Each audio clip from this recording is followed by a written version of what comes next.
सो hey guys, आज मैं जिस मूवी का कहानियां बताऊंगा जिसका स्टोरी पहले तो आपको सिंपल लगेगा, लेकिन धीरे धीरे जिस तरह का मूवी स्पीड पकड़ती है उसके बाद मजा आ जाएगा। एक सादा सीधे आदमी जो कि शादीशुदा होने के बावजूद किसी और लड़की के साथ अफेयर्स है, लेकिन कहानी में ट्विस्ट तब आता है जब इसके वाइफ का मर्डर हो जाता है। क्या ये सादा सीधा आदमी किसी का मर्डर कर सकता है या फिर इसके पीछे किसी और का हाथ है? और सबसे बड़ी जो बात है कि मूवी का एंडिंग में ये आदमी एक करोड़पति बन जाएगा, लेकिन हाउ इट्स पॉसिबल? जावेद भाई छोड़ दो, पिघल जाएगा।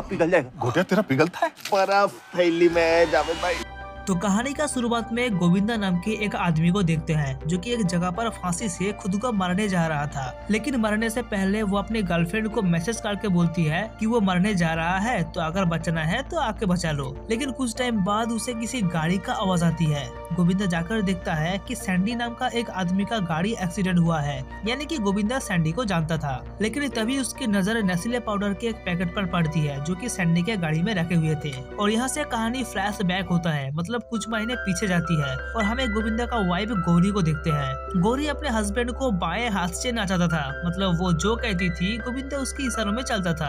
गोविंदा अपनी वाइफ से छुटकारा पाना चाहती है, लेकिन गौरी का एक शर्त है कि अगर वो उसे 2 करोड़ रुपया देगा तभी गौरी गोविंदा से तलाक देगा, नहीं तो नहीं। इस घर में मंजू नाम की एक नौकरानी भी काम करती है। गोविंदा बेसिकली एक बैकग्राउंड डांसर है और साथ ही साथ डांस क्लास भी चलाता था, लेकिन इससे उतना इनकम नहीं होता था। और यहाँ पर बताया जाता है कि गोविंदा के पिता गोपी जो कि तमिल फिल्म के एक्शन मास्टर थे और वो एक बॉलीवुड की फिल्म शूटिंग करने के लिए मुंबई में आए थे, लेकिन यहाँ पर एक बैकग्राउंड डांसर आशा से प्यार हो गया और शादी भी हो गया और इसके बाद पैदा हुआ गोविंदा। तो एक दिन गोपी घोड़े पर कहीं घूमने गया था, लेकिन खाई में गिरकर उसकी मौत हो गई। इसके बाद पता चला कि गोपी का तमिलनाडु में एक पत्नी और एक बच्चा भी था। वाइफ का नाम है चारुलता और बेटे का नाम है विष्णु। गोपी का एक बहुत बड़ा बंगला था जहाँ पर गोविंदा और उसकी माँ रहते थे, लेकिन गोपी के मरने के बाद जब चारुलता को इस बंगले का खबर मिली तो वो बंगला हड़पने चली आई, लेकिन ये बंगला गोपी और उसकी माँ के नाम पर ही था और उस दिन से आज तक इस बंगले को लेके कोर्ट में केस चल रहा है।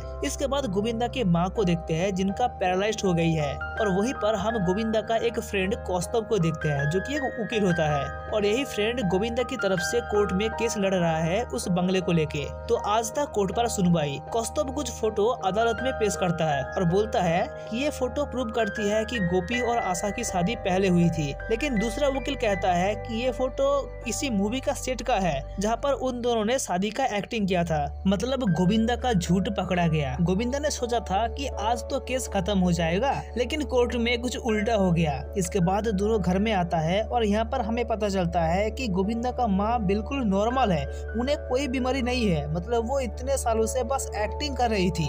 इसके बाद हम गोविंदा का गर्लफ्रेंड को देखते हैं जिसका नाम है सुकु। सुकु से गौरी का कोई प्रॉब्लम नहीं थी। इसके बाद हम देखते हैं कि अपनी गर्लफ्रेंड के साथ मिलने के बाद गोविंदा अपने घर जा रहा होता है, लेकिन तभी एक पुलिस ऑफिसर जावेद आके उसे पकड़ लेता है और कहता है कि मैंने तेरे को जब बंदूक दिया था उसका कीमत था 20 लाख रुपया, लेकिन तूने मेरे को बस 20,000 दिया है और बाकी का पैसा कब देगा? गोविंदा कहता है कि अभी तो मेरे पास नहीं है, लेकिन जब होंगे तब आपको दे दूंगा। इसके बाद गोविंदा अपने घर पहुंचता है और देखता है कि गौरी किसी और आदमी के साथ बैठी हुई है और इस आदमी का नाम है बलदेव जो कि बेसिकली लाइफ इंश्योरेंस का काम करती है, और गौरी ने उसे अपना बॉयफ्रेंड बना लिया था, क्योंकि अगर गोविंदा अपना गर्लफ्रेंड रख सकता है तो ऑब्वियसली गौरी भी अपना बॉयफ्रेंड रख सकता है। बेसिकली गोविंदा ने जावेद से बंदूक इसलिए लिया था ताकि वो गौरी को मार सके, क्योंकि वो उससे परेशान हो गया था, लेकिन ऐसा कभी हो नहीं पाया। इसके बाद गोविंदा और सुकु को एक अमीर आदमी के बेटे का म्यूजिक वीडियोग्राफी करने का काम मिल जाता है, जिसके लिए उन्हें 30 लाख रुपया मिलने वाला था।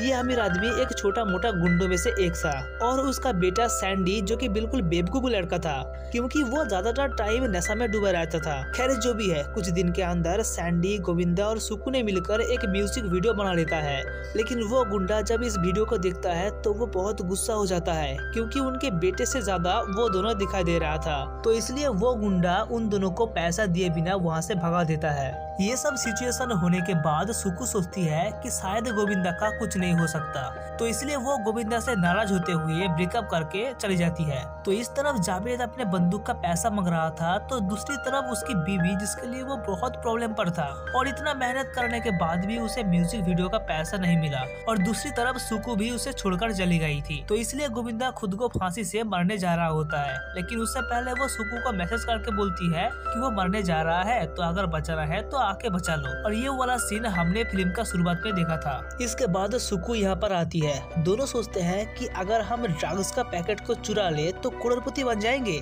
इसलिए वो दोनों सैंडी का कार में ड्रग्स का पैकेट को चुरा कर यहाँ से निकल जाता है। इसके बाद दोनों जब घर पहुँचती है तो वहाँ का सीन देखकर दोनों बिल्कुल चौंक जाता है, क्योंकि गौरी का किसी ने मर्डर कर दिया। दोनों सोचता है कि अगर उनको कोई देख लिया तो सारा शक उन पर ही जाएगा। लोग सोचेगा कि गोविंदा और सुकु ने मिलकर गौरी को मार दिया, इसलिए लाश को ठिकाने लगाना होगा। इसके बाद गोविंदा अपने घर के बाहर एक गड्ढा खोदता है और वहीं पर गौरी को दफना देता है, और सुकु सारे सबूत को मिटाकर टूटे फूटे सामान को पॉलीथीन में भरकर उसे जलाने के लिए लेकर चली जाती है। इसके बाद सैंडी को दिखाया जाता है, जिसका हालत बहुत खराब हो गया था, क्योंकि उसका वो ड्रग्स का पैकेट गायब था। इसके बाद वो अपने डैड से बोलता है कि पिछले रात मुझे किसी का फोन आया जो मुझे ड्रग्स के बदले में 6 करोड़ देने का बात कर रही थी, इसीलिए मैंने आपका लॉकर से पाउडर को निकाला और बेचने चला गया। इसके बाद हम मंजू को देखते हैं, जो कि हर रोज की तरह काम करने गोविंदा के घर पर आती है, लेकिन उसे गौरी कहीं पर भी दिखाई नहीं पड़ती। इसके बाद वो फोन करती है, गौरी का फोन लगती है पर फोन कोई नहीं उठाता,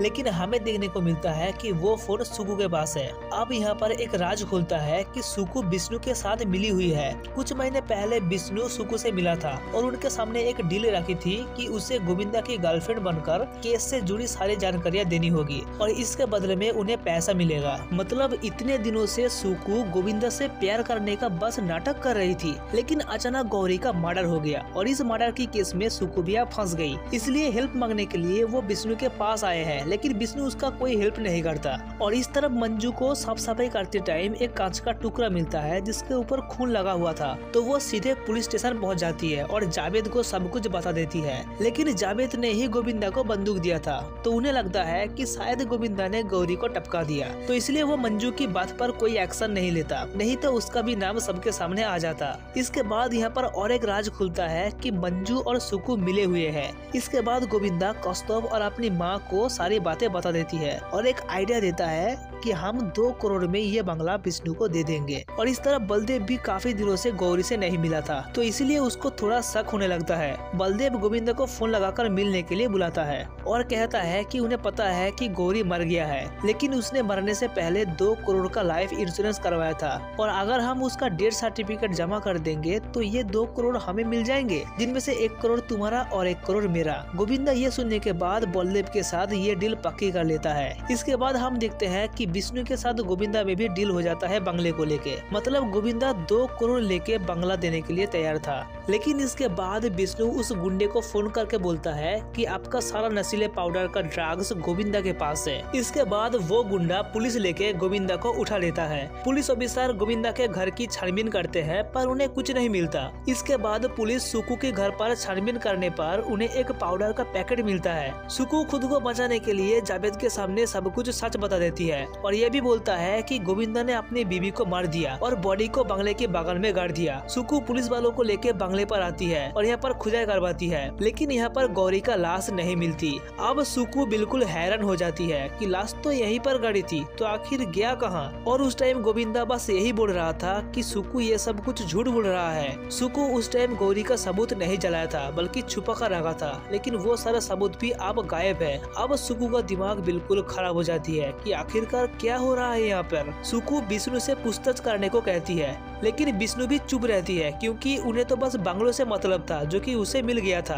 और इसके बाद पुलिस ने सुकु को जेल में डाल दिया और गोविंदा के खिलाफ पुलिस को कोई भी सबूत नहीं मिला था, इसलिए उसे छोड़ दिया जाता है। लेकिन जाने से पहले गोविंदा सुकु से कहता है कि पुलिस को बोलो कि तुम्हारे घर पर जो पाउडर का पैकेट मिला है उसका टेस्ट कराए और फिर जावेद के घर की तलाशी ले। इसके बाद जांच होने पर पता चलता है कि सुकु के घर पर जो पाउडर था वो नकली है। इसके बाद पुलिस जावेद के घर पर तलाशी करने के लिए करने जाता है और जावेद के घर में बाकी के ड्रग्स का पैकेट मिल जाते हैं, जिसके कारण जावेद पर कार्रवाई शुरू हो जाती है। और उसके बाद पुलिस उस गुंडा के घर पर भी छापा मारने के लिए जाता है, पर यहाँ पर कुछ नहीं मिलता। लेकिन तभी उसका बेटा सैंडी ड्रग्स का पैकेट को ले आता है और उसके बाद पुलिस दोनों को ही जेल में डाल देता है। इसके बाद हम देखते हैं कि कुछ सरकारी लोग आके बंगले को सील करना शुरू कर देता है। तभी यहाँ पर विष्णु आ जाता है और उसका वकील कहता है कि ये बंगला विष्णु के नाम पर है। तब सरकारी वकील कहती है कि बहुत साल पहले गोपी नाम की एक आदमी को ये जगह गैर कानूनी रूप से बेचा गया था, लेकिन ये जगह स्कूल का है तो यहाँ पर स्कूल ही बनेगा।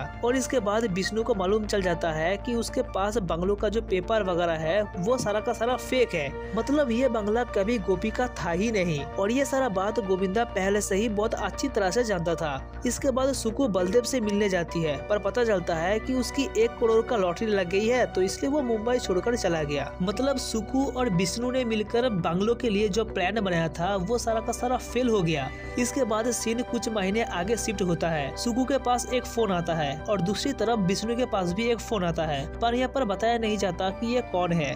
अब हमें थाईलैंड का सीन दिखाया जाता है और यहाँ पर हम देखते हैं कि विष्णु और उसकी माँ और सुकु समुद्र के किनारे खड़े हुए हैं, क्योंकि उन सबको कॉल करके बुलाया था गोविंदा ने। अब गोविंदा धीरे धीरे करके सारे राज खोलना शुरू कर देता है और बोलता है कि जब कोर्ट में शादी का फुटेज की बात का खुलासा हुआ तभी से मैं सावधान हो गया था। मैंने मंजू का पीछा किया तो देखा कि वो सुकु के साथ मिला हुआ है। मैं समझ गया कि मंजू उसको सारी जानकारी देती थी। फिर उसके बाद मैंने सुकु का पीछा किया तो पता चला कि सुकु विष्णु के साथ मिली हुई है। और उस टाइम गोविंदा का दिल टूट गया, क्योंकि वो सुकु से सच में प्यार करता था। गोविंदा ये सारे बात बताई जा रहा था कि तभी गोविंदा का माँ अपने पैरों पर चलते हुए आती है। ये देखकर सबका होश उड़ जाता है, क्योंकि किसी को पता ही नहीं था कि उसका माँ बिल्कुल नॉर्मल है। और यहाँ पर और एक राज खुलता है कि गौरी जिंदा भी है। तो इन लोगों का मुंह खुला के खुला रह गया। गौरी और गोविंदा का बिल्कुल भी नहीं बनती थी, लेकिन गोविंदा अपना प्लान को लेकर गौरी के पास आता है और गौरी का कोई आशिक वाशिक कुछ नहीं था, ये तो बस गोविंदा को जलाने के लिए था। और सच तो ये है कि गौरी गोविंदा से बहुत प्यार करती है।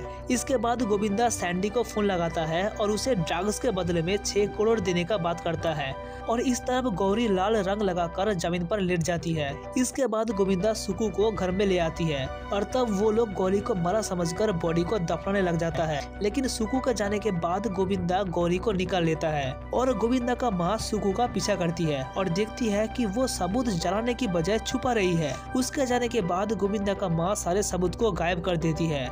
इसके बाद गोविंदा का माँ बेबी पाउडर का पैकेट को सुकु और जावेद के घर में रख देती है। मतलब जो पाउडर गोविंदा ने सैंडी से चुराया था वो उसी को ही बेच देता है। और यही ड्रग्स का पैकेट सैंडी पुलिस के सामने अपने पापा को दिखाने के लिए लाया था। और गोविंदा ने बलदेव से इंश्योरेंस का 1 करोड़ भी पाया था और गोविंदा को बंगलों का बेचने का 2 करोड़ मिला था। मतलब अब गोविंदा के पास लगभग 6 से 7 करोड़ रुपया आ गया था। इसके बाद गोविंदा सुकु से कहता है कि मैंने तुमसे सच्चा प्यार किया था, पर तुमने पैसों के लिए मेरे साथ ऐसा किया। इसके बाद विष्णु गोविंदा को धमकी देता है कि उसे वो छोड़ेगा नहीं, लेकिन तभी उन्हें चक्कर आने लगता है। गोविंदा ने उन्हें पीने के लिए कुछ दिया था जिसमें बेहोशी का दवा मिली हुई थी, तो वो लोग वहीं पर ही बेहोश हो जाता है और मूवी यहाँ पर एंड हो जाता है।